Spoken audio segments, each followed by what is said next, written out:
Baik, kita lanjutkan untuk substitusi yang ketiga.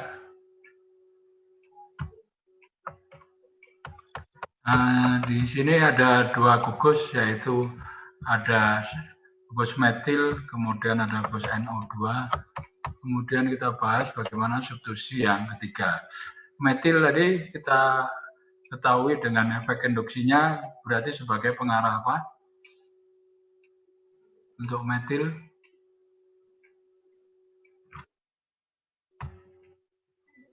sebagai pendorong elektron, sebagai pengarah ortopara. Ini pengaruh daripada metil mengarahkan substitusi yang ketiga di posisi orto.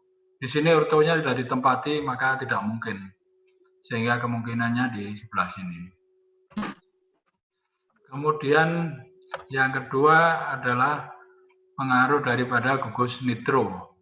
Nitro sebagai penarik atau pendorong elektron. Penarik sehingga penarik elektron sehingga sebagai pengarah meta. Ini metanya bisa masuk sebelah sini, kemudian ini juga masuk sebelah sini. Nah, kalau begini enak kompak ini. Maksudnya baik metil maupun nitro ini memberikan efek aktivasi di tempat yang sama. Sehingga produknya ini yang hasil aktivasi di sini. Kemudian yang berikutnya yang ini adalah hasil aktivasi yang ada di sebelah sini.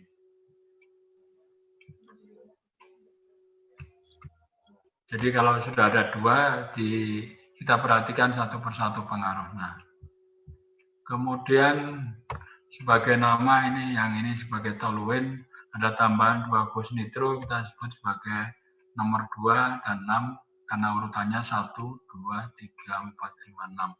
2, 6 di nitro toluene.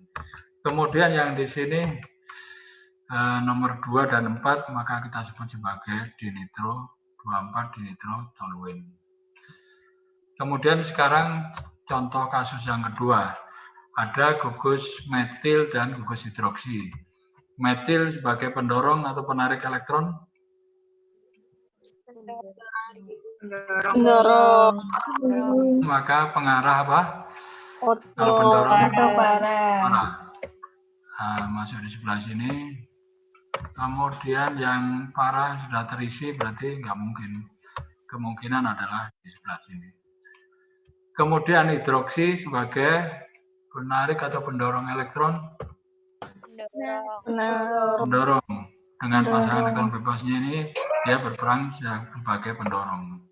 Nah, untuk membedakan ini saya buat yang OH ini lebih panjang daripada metil. Karena kalau kita lihat di tabel tadi, lebih kuat mana pengaruh OH daripada metil? Tabel OH ya. Nah, ini. OH lebih kuat daripada metil. Sehingga panahnya itu saya buat dengan dengan panjang yang lebih berbeda. Nah, kalau ini tadi kompak sehingga terbentuk ini dan ini. Nah, sekarang kalau ini apakah terbentuk 4? Ternyata kesimpulannya manakala ada 2 gugus yang ada, kemudian efek pengarahnya ini tidak kompak alias ada konflik, maka dari 2 ini mana yang lebih dominan itu yang terjadi sebagai produknya. Karena ini lebih kuat, maka kita lihat hasil nitrasi dalam reaksi ini berlangsung di posisi ini. Kalau yang ini kan sama aja karena simetri. Sehingga yang diperoleh adalah berupa 4 metil 2 nitrophenol, bukan yang nitronya di sebelah sini. Begitu kalau kasusnya tidak kompak. Kalau yang kompak sama pengarahan akhirnya adalah seperti ini. Kalau yang tidak kompak akibatnya ya mana yang lebih dominan itu yang lebih yang jadi produknya menyesuaikan dengan yang dominan. Ini kebetulan ada pendorong elektron, penarik elektron. Kemudian ada yang di sebelah sini ada pendorong elektron dan pendorong elektron. Kalau dilihat poinnya, benzen tadi misalnya 10, ya ini harusnya minimal 10 gitu. Ini ada pendorong elektron dan pendorong elektron, jadi lebih reaktif pada benzen. Nah ini yang ketiga. Apabila dalam reaksi tersebut ada dua gugus pendeaktivasi dalam cincin, dimanapun posisinya, maka reaksi yang ketiga adalah reaksi yang sulit. Sehingga untuk substitusi yang ketiga ini sulit untuk bisa berlangsung. Nah, jadi akan lebih bagus kalau ada dua pendorong elektron, atau minimal kalau ada dua begini, satu pendorong, satu penarik gitu. Tapi kalau dua-duanya ada, ini menyebabkan reaksinya sulit. Bisa juga berlangsung tapi membutuhkan kondisi yang ekstra, misalnya suhunya harus tinggi sekali.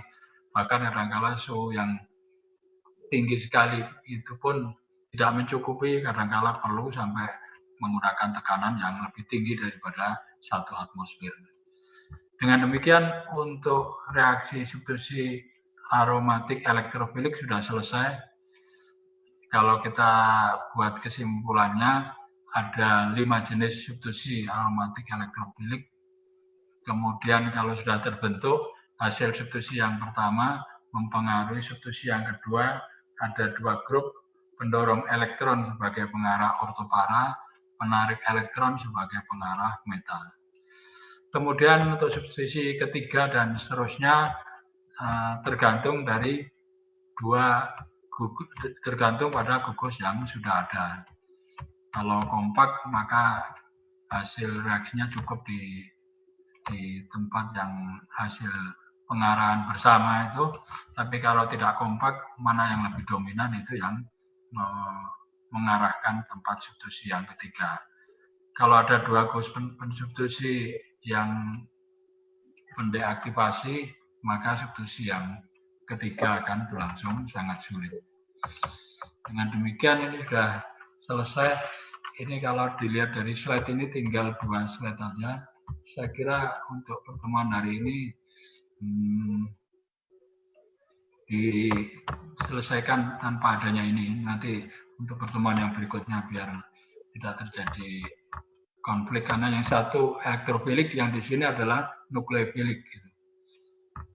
Nah, kemudian untuk yang sebagai PR tadi, kalau kita lihat sudah ada yang A, B, C, D tadi. B, oh ini dulu ya, ada 4, kemudian yang A, B, C, D tadi